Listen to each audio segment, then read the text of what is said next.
दोस्तों, आज हम जिस सफर पर निकलने वाले हैं ना, वो आम लोगों के बस की बात नहीं।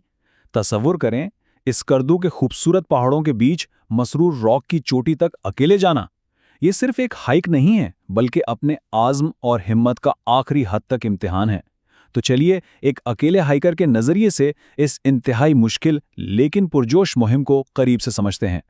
अब जरा इस बात पर गौर करें। एक लोकल गाइड ने बताया कि टूर्स पर उनके साथ आने वाली 90% फैमिलीज यहाँ का रुख ही नहीं करती, और जो आती हैं वो आधे रास्ते से ही वापस पलट जाती हैं।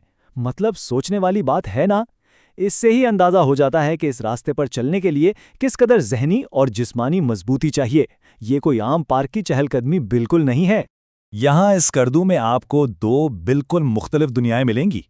एक तरफ तो वो आम सयाह हैं जो बहार के मौसम में, जिसे ब्लॉसम सीजन कहते हैं, आरामदेह कोस्टर्स में बैठकर बर्फपोश पहाड़ों के मजे ले रहे होते हैं। और दूसरी तरफ हमारा अकेला हाइकर है जो इन कच्चे, पथरीले और इंतहाई मुश्किल रास्तों से गुजर रहा है। ये फर्क दिखाता है कि मसरूर रॉक की चोटी की तरफ जाना दरअसल तन्हाई और मुश्किलात से भरी एक बिल्कुल ही अलग हकीकत है। खैर, इस सफ़र का आगाज़ कोई सीधा पहाड़ पर चढ़ने से नहीं होता। इसकी बाकायदा एक प्लानिंग है। सबसे पहले आपको किसी बड़े शहर से स्कर्दू के लिए उड़ान भरनी होती है। फिर वहां से हुसैनाबाद का सफ़र, और आखिर में एक इंतहाई ख़राब और कच्चे रास्ते से होते हुए ब्रूक विलेज के बेस कैंप तक पहुंचना। ये गांव एक प्याले की शक्ल की वादी में है, जहां से असल में इस खतरनाक मुहिम का आगाज़ होता है।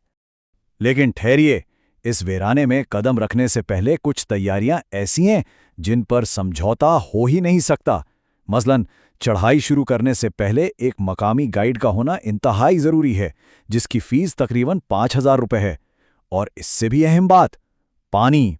आपको अपना पीने का पानी हर हाल में साथ रखना होगा, क्योंकि इस लगातार चढ़ाई वाले रास्ते में कहीं भी कोई चश्मा, कोई दुकान या पानी का कतरा तक नहीं मिलने वाला।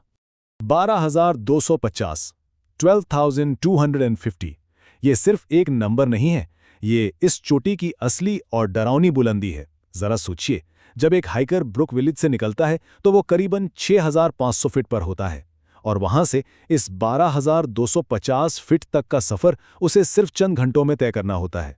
ये एक ऐसी जालमाना हकीकत है जो किसी भी तगड़े इंसान को अंदर तक निचोड़ कर रख सकती है।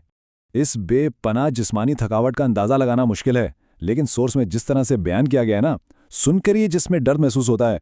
अल्फाज कुछ यूं थे कि जिस्म का लुब्रिकेंट खत्म हो रहा है और हड्डियों की क्लच प्लेटें आवाज़ें दे रही हैं। वाह, क्या तशबीह है! ये सीधा और खड़ा रास्ता वाकई हड्डियों और पट्ठों को ऐसी तकलीफ देता है जैसे जिस्म की मशीन अब बिल्कुल जवाब दे गई हो। और ये आजमाइश यहीं ख़त्म नहीं होती। रास्ते पर कदम कदम पर नए खतरात हैं। बिना रुके लगातार चढ़ाई, वो भी ऐसी तंग पगडंडियों पर जिनके इर्द गिर्द कोई हिफाजती दीवार नहीं। जैसे जैसे आप ऊपर जाते हैं, दर्जा हरारत तेजी से गिरने लगता है, बर्फानी हवाएं जिस्म को चीरने लगती हैं, और इन सब के बीच करीब ही टूटते हुए ग्लेशियर्स की खौफनाक आवाज़ें। ये सब मिलकर वाकई एक अकेले हाइकर के सब्र और हिम्मत का सख्त तरीन इम्तिहान लेते हैं। लेकिन जानते हैं, इस सख्त रास्ते में कुदरत ने एक छोटा सा इनाम भी छुपा रखा है। वो है एक मखसूस पहाड़ी जड़ी बूटी। होता यह है कि बुलंदी की वजह से सरदर्द, सांस में तंगी और चक्कर आने लगते हैं, तो मकामी लोग और ट्रैकर्स इस खुशबूदार जड़ी बूटी को सूंघते हैं। मगर एक दिलचस्प वार्निंग भी है यहाँ। अगर आपने इसे ज़रूरत से ज़्यादा सूंघ लिया तो इसका असर बिल्कुल उलट हो जाता है और चक्कर वापस आने लगते हैं। है ना जीव बात। अब चलते हैं सफ़र के इस हिस्से की तरफ जो इस सारी जिस्मानी थकावट में एक अजीब सा रूहानी सुकून लाता है। रास्ते में एक मुकाम पर ये खड़ा पत्थर या स्टैंडिंग स्टोन आता है। ये एक ऐसी चट्टान है जो अपने इर्द गिर्द मौजूद छोटे छोटे पत्थरों के सहारे किसी हैरत अंगीज तरीके से खड़ी है। इस अकेलेपन और वीरानी में इस पत्थर को देखकर एक अजीब सी रूहानी हैबत का एहसास होता है। इंसान वहां खड़े होकर कुदरत की ताकत के सामने बिल्कुल खामोश हो जाता है। और फिर आखिरकार इन तमाम तकालीफ और इम्तिहानात के बाद वो इनाम मिलता है जिसकी खातिर ये सब बर्दाश्त किया गया। चोटी पर पहुंचते ही जो मंजर सामने आता है ना, वो सारी थकावट भुला देता है। दरियाए सिंध का नीला पानी एक लंबी लकीर की तरह बहता हुआ दिखाई देता है, साथ ही सरफरंगा सहरा के दिलकश मनाजिर, और ज़रा गौर करें तो पूरा अस्करदू शहर आपके कदमों तले बिछा महसूस होता है। ये वो जादू है जो सिर्फ इस अजीम चढ़ाई का दर्द सहने वालों की किस्मत में होता है।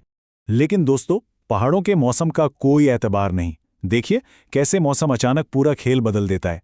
दोपहर 2:10 पर चोटी पर मौसम बिल्कुल साफ था, मगर कुछ ही देर बाद अचानक बर्फबारी शुरू हो गई और चंद ही मिनटों में ये बर्फबारी ऐसी तेज बारिश में बदल गई जिसने नीचे उतरने के पहले से ही खराब रास्ते को इंतहाई फिसलन भरा और खतरनाक बना दिया।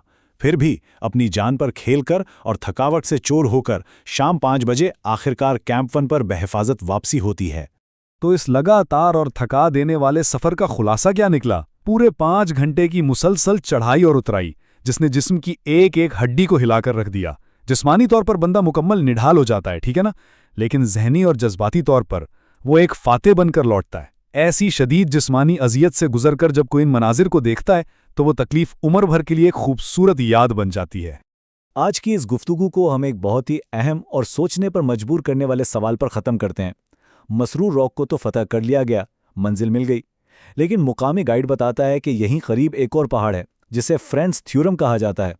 उसकी बुलंदी 16,500 फुट है और वहां से दुनिया की दूसरी सबसे बुलंद चोटी K2 का बराए रास्त नज़ारा किया जा सकता है।